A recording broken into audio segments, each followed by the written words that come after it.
बिस्मिल्लाहिर्रहमानिर्रहीम। अस्सलाम वालेकुम। मैं मोहम्मद असद हयात और आप देख रहे हैं असद हयात ऑफिशियल यूट्यूब चैनल। तो प्यारे दोस्तों, आज की इस वीडियो में आपको ये उर्दू अदब के जो बड़े नाम हैं इनके बारे में एक इंटरेस्टिंग फैक्ट आपको बताने जा रहा हूँ। तो नाजरीन, गुज़श्ता रोज़ मेरे उस्ताद मोहतरम जनाब ताहिर अली साहब हमें ये एक इंटरेस्टिंग सा फैक्ट उन्होंने हमें बताया और मुझे लगा कि ये इंटरेस्टिंग सा फैक्ट आप लोगों तक भी पहुँचना चाहिए।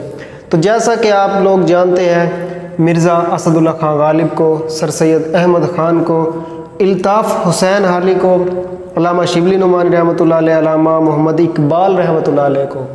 तो आप ये भी जानते होंगे कि मिर्ज़ा असदुल्ला खान गालिब जिस सन में पैदा हुए वो कौन सा था। यकीनन आप जानते हैं वो था 1797।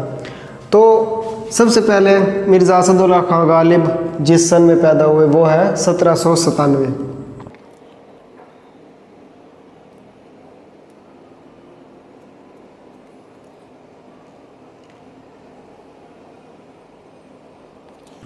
तो मिर्ज़ा असदुल्ला खान गालिब 1797 में पैदा हुए।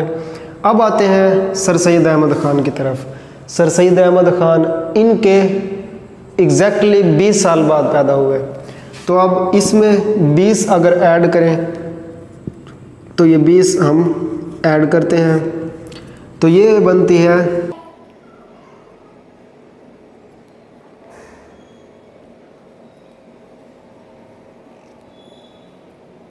1817। यानी मिर्ज़ा असदुल्ला खान गालिब के एग्जैक्ट 20 साल बाद सर सैयद अहमद ख़ान पैदा हुए। तो 1797 में तो पैदा हुए मिर्ज़ा असदुल्ला खान गालिब और 1817 में पैदा हुए सर सैयद अहमद ख़ान। अब इंटरेस्टिंग इसमें क्या हुआ, इसी के एग्जैक्टली 20 साल बाद इल्ताफ़ हुसैन हाली पैदा हुए। तो अब इसमें 20 अगर आप ऐड करें तो ये बनते हैं 1837।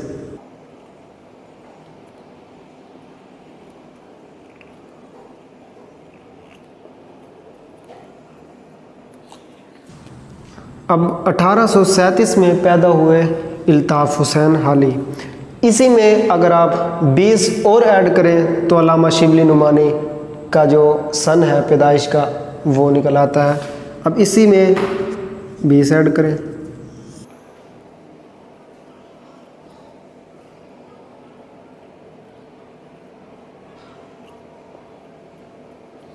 तो नाजरीन ये उम्र है अल्लामा शिबली नुमानी की, यानी 1857। अब इसी में अगर 20 और ऐड करें तो ये निकल आती है उम्र अल्लामा मोहम्मद इकबाल रहमतुल्लाह अलैह की, वो होगी 1877।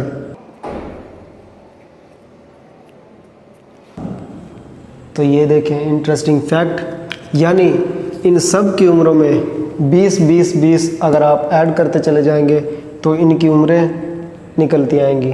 जैसे मिर्ज़ा असदुल्ला खान गालिब की उम्र थी 1797, 20 ऐड किए 1817 सर सैयद अहमद ख़ान की पैदाइश, उसी में 20 ऐड किए 1837 इल्ताफ़ हुसैन हाली की पैदाइश, उसी में 20 ऐड किए अल्लामा शिबली नुमानी 1857, उसमें 20 ऐड किए 1877 डॉक्टर अल्लामा मोहम्मद इकबाल की पैदाइश का सन आपके सामने है। तो दोस्तों, ये इंटरेस्टिंग सा फैक्ट आपको जान के कैसा लगा? अगर आप उर्दू लवर हैं, उर्दू को जानते हैं, उर्दू से मोहब्बत रखते हैं तो यकीनन ये इंटरेस्टिंग सा फैक्ट आपको अच्छा लगा होगा। तो प्यारे दोस्तों, इसी तरह की वीडियोस जानने के लिए इस चैनल को देखते रहिए। मिलते हैं इंशाल्लाह किसी और वीडियो में। तब तक अपना बहुत सारा ख्याल रखिएगा। पाकिस्तान जिंदाबाद। अल्लाह हाफिज़।